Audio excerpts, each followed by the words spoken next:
How do you develop critical thinking skills? Or are they even necessary? In this episode of the Logic and Life Coaching Podcast, Dr. Jacob Kashiwagi tells everyone how difficult it is to develop critical thinking skills and the traits necessary to have good critical thinking skills. Instead of critical thinking, Dr. Jacob recommends that maybe there's something else you can do that's much more effective. Welcome to the Logic and Life Coaching Podcast, episode 67. Everyone wants happiness and success, and we know how to get you there. Come listen to the Leadership Society of Arizona as we teach a proven logic to help you simplify life, overcome challenges, and predict the future. You're listening to the Logic and Life Coaching Podcast. Welcome to the Logic and Life Coaching Podcast. My name is Chuck Solanas, and I'm joined by our special guest, Dr. Jacob Kashiwagi. Hello. All right. So today, we're going to talk about how to develop critical thinking skills. So let's just ask the question straight out. How do you develop better critical thinking skills?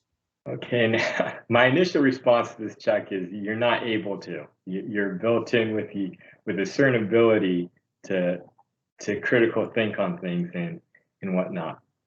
But you might be able to help my question a little bit more by defining what is critical thinking skills. I would think critical thinking skills are being able to solve problems, being able to understand ways of really getting around obstacles without having to take a lot of effort. Okay. So maybe we should begin with what really allows someone to be able to solve problems, what allows someone to be able to have that creativity, that ability to see what's going on and know how to get around it or to resolve the issue, whatever it might be. I think a couple skills are required for critical thinking. And I think they're a combination, meaning you need all of them to really successfully critical think.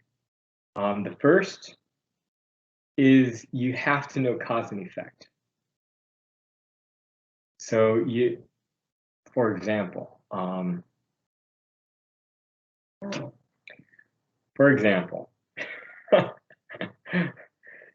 I release it, everyone knows it's going to go down. We know the cause of that is due to law of gravity. We know what's bringing it down. We know why it's going down. This is the water bottle in your hands, correct? This is it. It could be anything in my hand, though. We know the law of gravity is what causes things to go down. We know that they will always go down. So if we didn't want it to go down,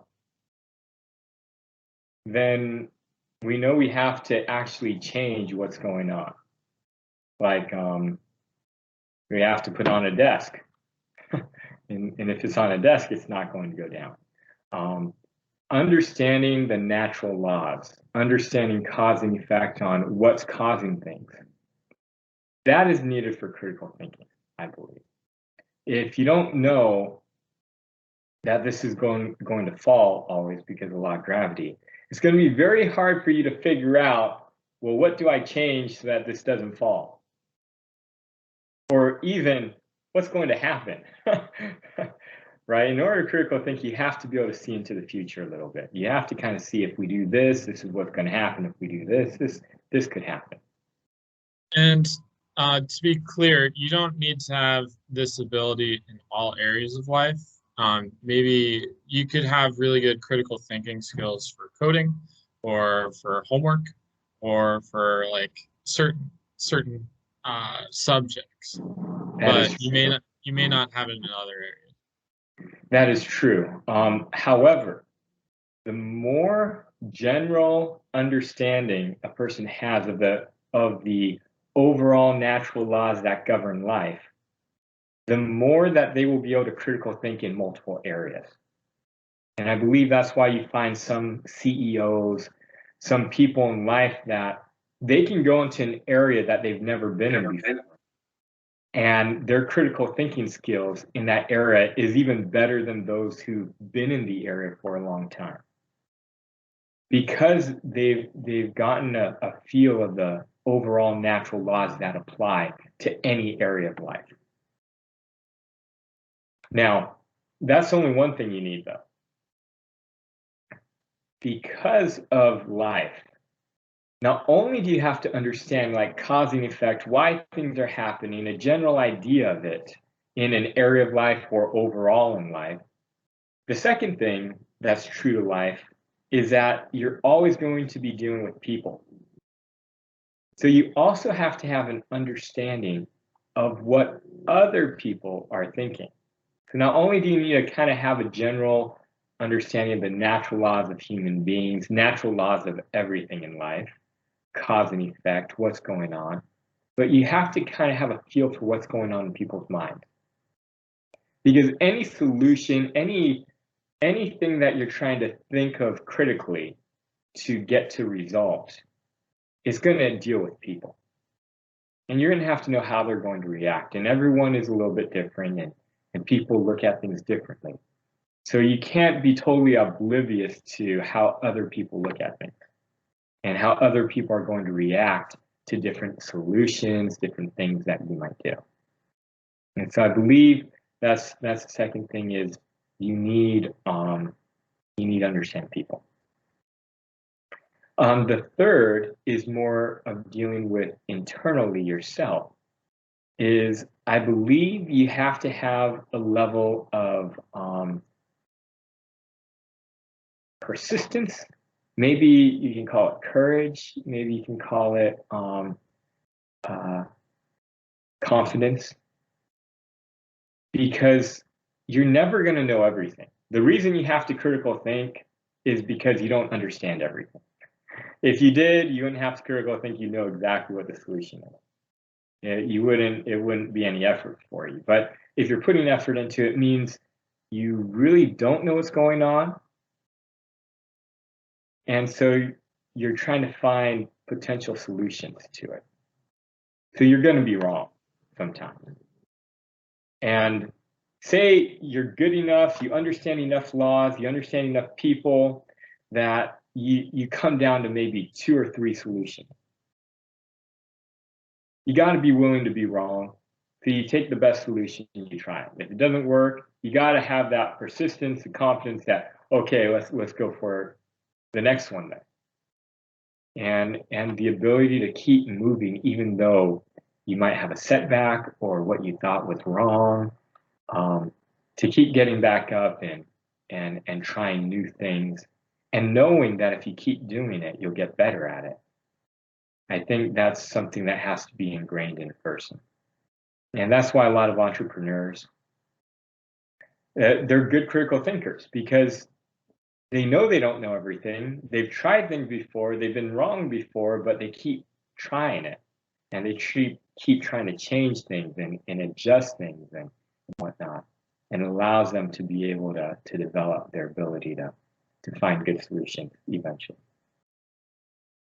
I think those are maybe the 3 things that it takes. Now, how do you develop that?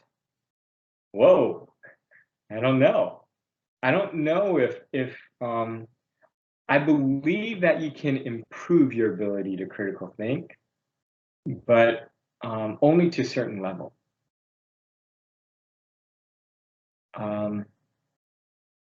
So if you try to increase or improve any of the 3 areas, I think you'll get better. But how much you can improve those areas, that's really tough. I think the majority of people, it's too tough. It's not that it's not possible. It's just to have that desire. I think most people don't have the desire to improve it that much. Because you're looking at you really have to put in a lot of effort into wanting to do it, and it's going to take a lot of time. So for example, understanding people. The only way to understand people better is to deal with people more. right? Some people are naturally gifted at it. That's why I think you kind of have to be born with it.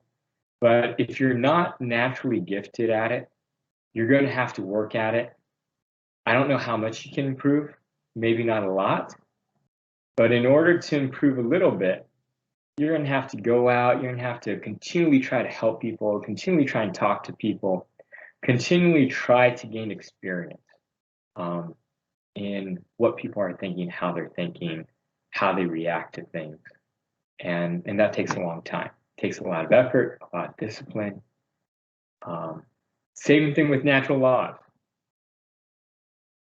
right? If you don't want to understand all of life, which is very overwhelming and tough, and you want to learn the natural laws in a specific area, maybe like programming or maybe like supply chain, it takes a lot of effort to become an expert at something, and that's what it takes to become a critical thinker in it.